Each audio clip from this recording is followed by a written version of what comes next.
歡迎大家收睇今集嘅創業軍師。而家數字科技發展一日千里，理財非常之方便，一部手機就可以處理到大部分嘅銀行業務。咁究竟而家數字科技銀行喺市場上發展係點樣，前景又點樣呢？今日請嚟一位行內嘅專家同我哋傾下。Jerry 你好，你好 Jerry 可唔可以先同我哋講下咧？而家你哋數字銀行咧喺香港咧係從事點樣嘅業務，同埋嗰個方向係點咧？富榮銀行是在2019年獲得香港金管局的牌照，銀行牌照。我們是2020年正式對外開業。我們覆蓋的客群包括個人以及企業。我們是由騰訊控股的一家香港的數字銀行。我們業務範圍包括存款、貸款、投資理財，以及外匯買賣以及外匯轉賬。我們的模式主要是數字化線上化。我們個人在 APP 上開戶可以5分鐘內完成，符合資格的企業可以在網上銀行1天內完成。從開業以來，我們實現了幾個比較重要的里程碑。2021年，我們是首家香港數字銀行跟 Tesla 合作。2022年，我們是首家數字銀行推出全球外匯服務。2023年，我們推出商業銀行以及投資理財。去年2024年，我們納入特區政府的中小企業擔保融資計劃。同時間，我們也跟國內的領先數字銀行微眾銀行成為戰略合作夥伴，推出微眾富榮出海貸，目標客群為中國企業出海在香港的分支機構。Jerry， 咁你點樣睇咧？數字銀行咧喺香港呢個大環境咧？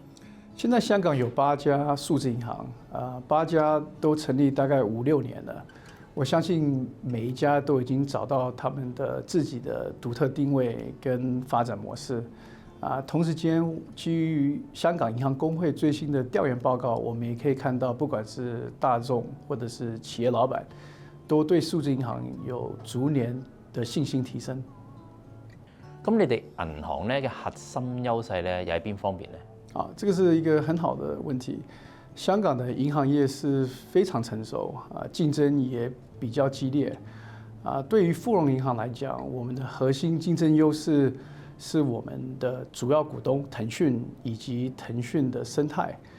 這裡面包括國內的領先數字銀行微眾銀行，跟他們的合作，不管是在技術層面，或者是產品創新層面，以及業務層面，我們都已經有比較明顯的成果。頭先你都講到啦，香港嘅數字銀行咧，其實個發展咧越嚟越成熟㗎啦。咁嚟緊啦，數字銀行嘅盈利模式應該係點樣走勢咧？我覺得經營一家銀行是一個長跑。對於我們來講，我們更重視長期的可持續發展。長期的可持續發展有幾個核心的條件，第一個就是市場機會要夠大，那客戶的痛點要明確。第二個就是解決客戶痛點要有個獨特的商業模式，那同時間這個商業模式要有一定的壁壘。第三個就是企業的文化跟產品的持續創新。咁而家咧，其實客戶咧喺數字銀行方面咧，係會睇重邊方面嘅服務咧？客戶在選擇數字銀行服務時，最看重的幾個關鍵方面是便利性、個性化、安全性以及透明度。我們正是以這些核心的需求為基礎，通過創新和以客戶為中心的策略來滿足這些期望。咁樣銀行又點樣滿足呢方面嘅需求呢？以 App 為例，我們的設計直觀，為客戶提供順暢的銀行體驗，無論是日常轉賬、開立存款、理財投資還是申請貸款等，客戶都在幾次點擊內可以完成。網絡安全方面，我們也投入大量資源，透過先進的加密技術、雙重身份驗證等，確保客戶的資金和個人資料得到完善的保護。同時，我們也定期發布信息，分享如何防範欺騙和網絡的釣魚的知識。此外，我們也通過加強與專業技術合作夥伴，如騰訊雲、微眾科技等企業，的聯合開發，共同解決網絡安全和技術創新難題，整體提升客戶體驗。咁可唔可以講一講你哋銀行而家業務策略係點樣呢？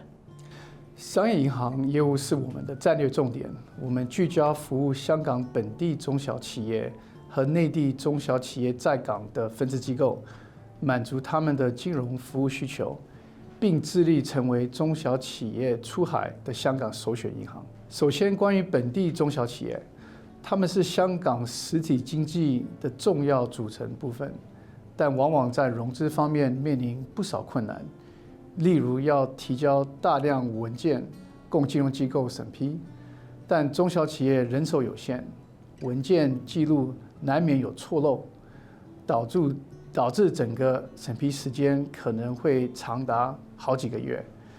同時，金融機構有時也會要求客戶提供足夠的抵押品，但不少中小企業是小本經營，未必有足夠價值的抵押品，結果難以能拿到資金支持。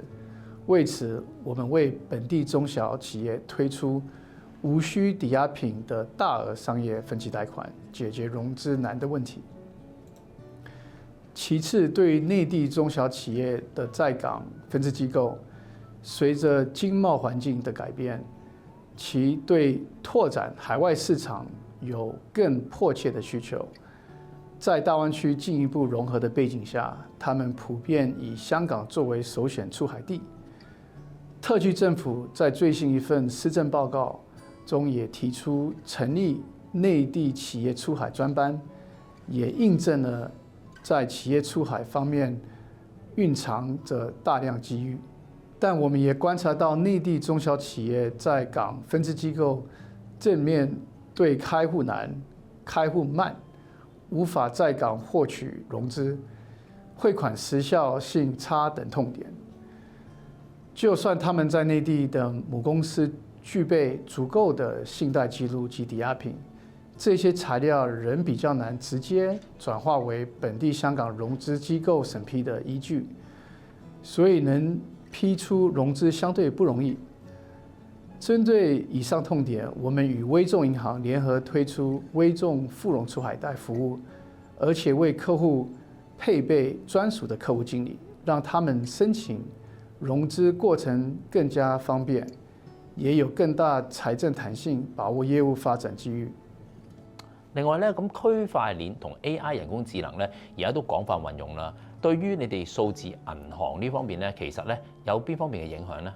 AI 浪潮對金融業必將帶來深刻的影響，例如 AI 在提升運營效率、客戶服務、風險管理方面等場景都相當有潛力。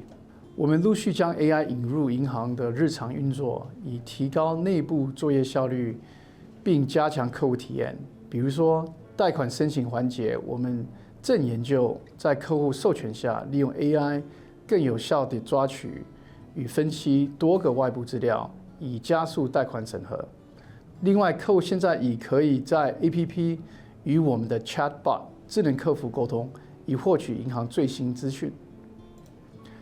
區塊鏈方面，剛才提到的跨境數據驗證平台，就是我們其中一個應用例子。我們是第一家香港數字銀行參與平台的上線試運行，並已成功通過平台的信用信息跨境驗證批出多筆貸款。唔該晒 Jarek 咧，同我哋分享咗咧數字銀行咧喺香港咧過往同埋未來嘅發展。咁下一節翻嚟咧，我哋會請另一位數字銀行嘅業內人士啦，同我哋講下咧數字銀行點樣幫助香港嘅中小企一齊發展，一齊做多啲生意。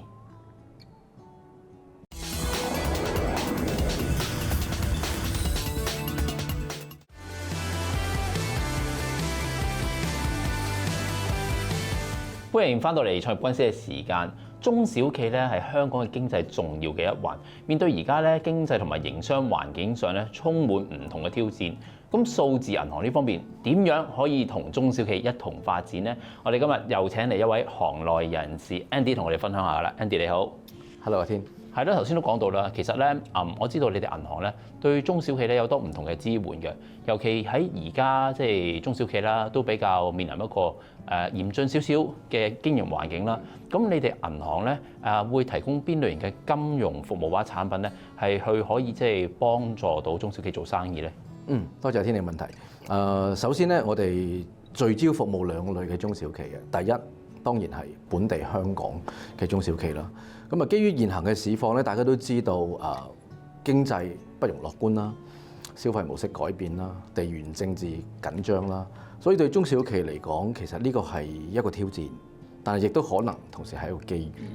咁喺挑戰同機遇之間咧，中小企要繼續去發展咧，資金係不可或缺嘅。所以我哋首個提供重點俾中小企嘅產品咧，就係一啲融資產品，即係貸款，冇錯。咁呢個第一類客群。第二類客群咧，就係符合國家嘅政策啦。嗱，大家都知道大灣區發展越嚟越旺盛，兩地融合越趨健康。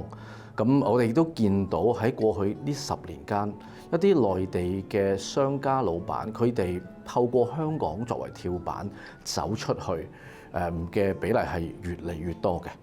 咁因為正佢用香港嚟做跳板，所以變相佢嘅資金會經過香港。咁所以咧，同時佢亦都需要香港嘅銀行服務。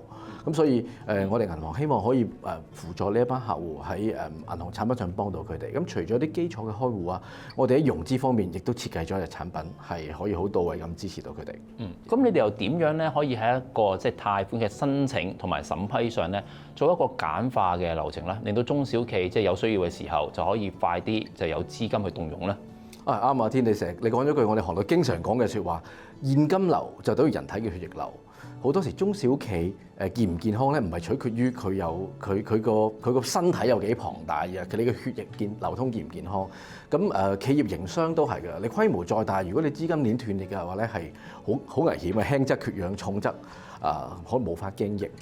咁亦都好通俗咁講啦，啲老闆成日都掛喺口邊就係喂，其實對中小企嚟講咧，時間咧就係金錢。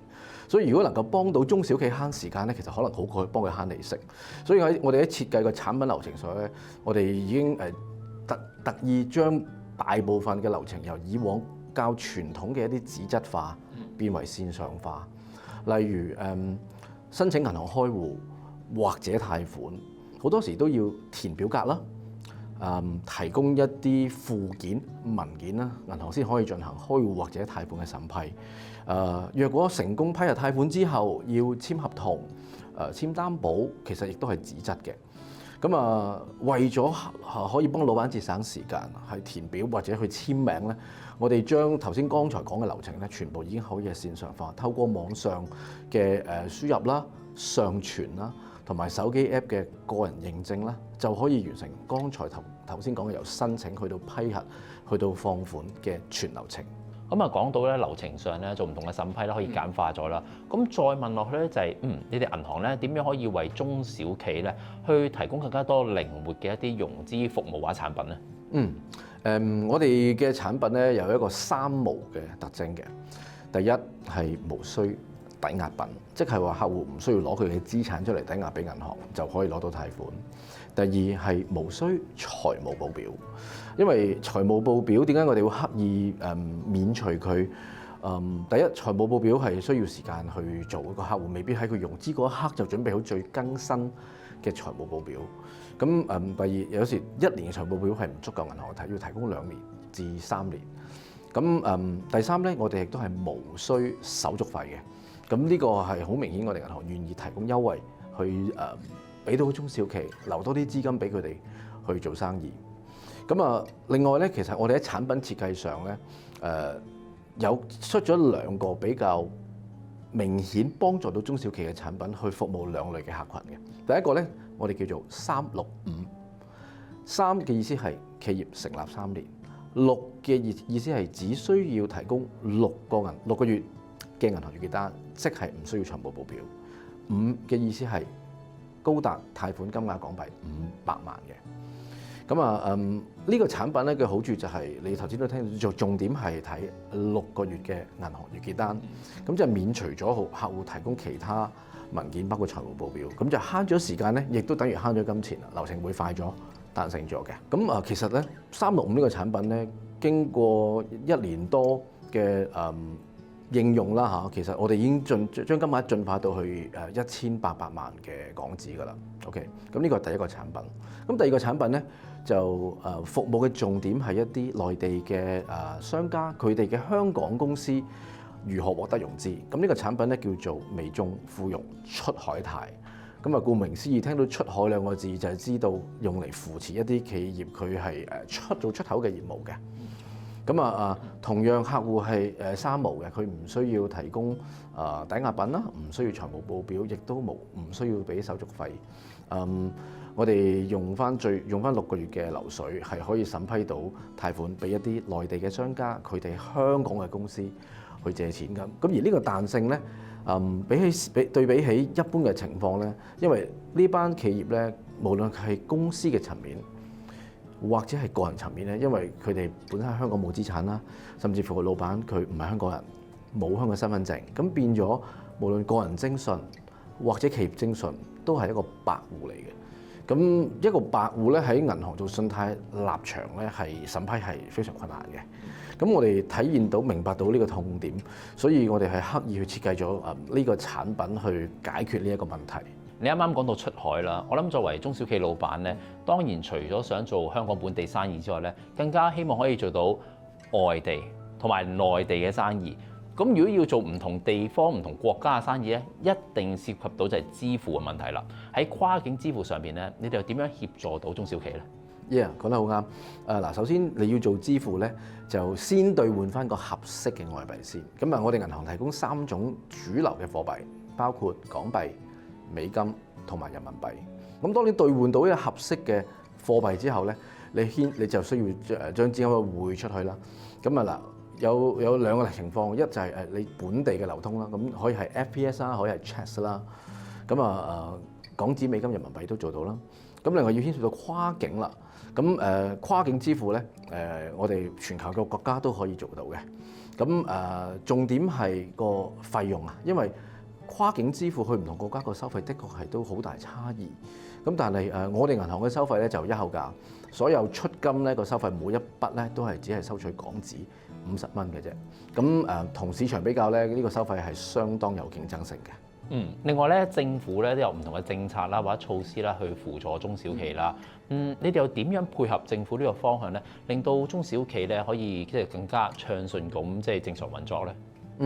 我哋銀行都非常支持政府嘅政策嘅，所以我哋喺開業初期推出第一個融資產品之前咧，我哋首先已經向咗政府申請呢個中小企融資擔保計劃，成為咗佢哋嘅參與行。咁當中嘅80%及90%嘅擔保計劃咧，我哋都成功獲得。咁有個好處就係我哋透過攞到政府擔保去支持啲中小企，變相啲企業就唔需要攞抵押品出嚟俾我哋銀行。呢個第一。第二，其實除咗我哋係參與中小企融資擔保計劃之外咧，其實我哋銀行亦都係金管局成立嘅中小企融資專責小組嘅成員之一嘅。我哋會定時每3個月咧，同金管局同各大支持中小企嘅銀行咧一齊開會，去因應市場一啲企業嘅需求啦，或者一啲商會提出嘅一啲動議啦，或者係金管局佢定嘅政策方針啦，一齊討論同埋協調，睇下點樣可以共同咁落地將呢啲政策然後去支持中小企。做生意咧最好咧就係共贏啦，同埋建立一個長遠嘅合作關係啦。你哋又點樣同中小企建立一個長遠共贏嘅關係咧？咁未來點樣再豐富啲，或者再深層次啲，可以服務啲更廣面嘅中小企，或者伴隨住中小企嘅成長，我哋都可以配合到咧。用呢個外幣兌換為例啦，而家我哋嘅兌換服務咧係實時嘅，我哋叫 Spot。咁未來若果一啲好有經驗去做外幣兌換嘅企業，可能佢哋對於某啲貨幣嘅波幅，其實心入邊係有個掌握嘅。咁我哋可以推出一啲遠期嘅外幣兌換合約，俾佢哋自己去選取。另外融資產品方面啦，而家我哋提供嘅比較簡單嘅係一啲分期貸款啦，同埋一啲循環式嘅貸款。咁啊，未來咧為咗再針對性去支持某啲行業或者某啲叫營商模式嘅中小企，我哋都會推出啲新產品。主要我哋籠統叫做貿易融資 （trade finance）。具體啲咁講，某個長臂景，例如話訂單嘅融資啦，庫存嘅質押啦，應收帳嘅融資啦，或者係發票融資呢幾種咧，我哋未來陸續都會推出。咁啊，希望係有更廣面地去支持唔同營商模式嘅中小企。咁今日多謝晒 Andy 啦，同我哋分享咗咧，你哋銀行咧點樣咧可以幫助中小企業咧解決佢哋喺個金融上嘅一啲嘅痛點啦，令到佢哋咧做生意咧更加順暢。多謝你阿天。咁啊，我哋銀行亦都會秉承我哋嘅精神，繼續走出去，用行動支持中小企。多謝晒。